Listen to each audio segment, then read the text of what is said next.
the rails. You're going to have a marriage that's going to have setbacks, all kinds of things.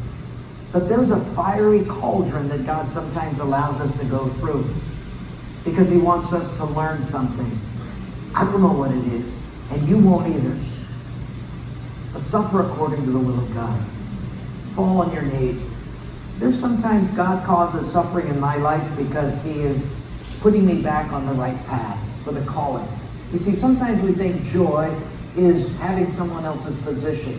Joy is having a influence. Joy is having people see you as a celebrity. When really, joy is being in sync with God's will for your life. It's not having a position of money. It's being in sync with God's will for your life.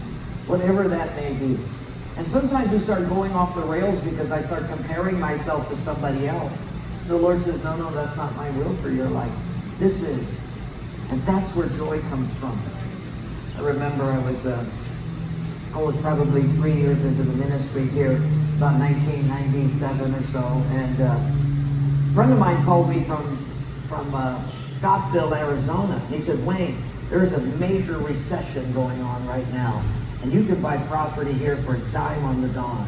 He said, I'm buying a couple of malls, and he said, there's another mall for sale that I'd like to buy, but I thought you should buy it.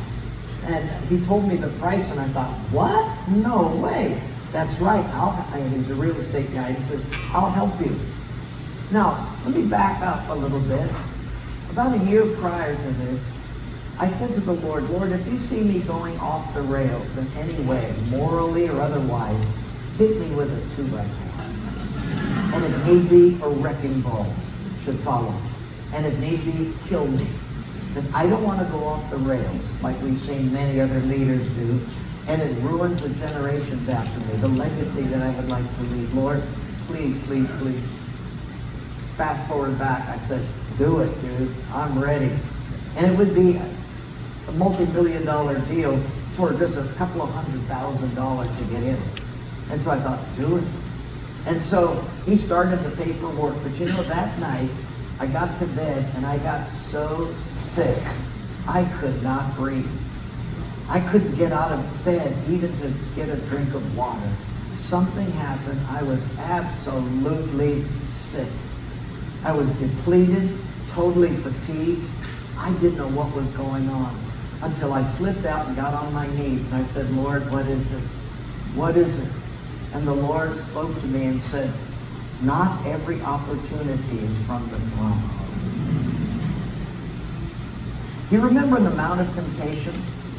Jesus was there and Lucifer showed up, Satan showed up. And remember on one of the 3 temptations, he showed Jesus all of the kingdoms of the world and its glory. And he said, if you'll bow down to me, I'll give you all of this because these have been given to me to give to whomever I wish. And the Lord said, not on your life. Nope, you will not tempt the Lord. I serve God. And so I thought about that, and as I was on my knees, the Lord said, this opportunity is not from the throne. You can get it, you can make a lot of money, but it will deter you from what I've called you to do.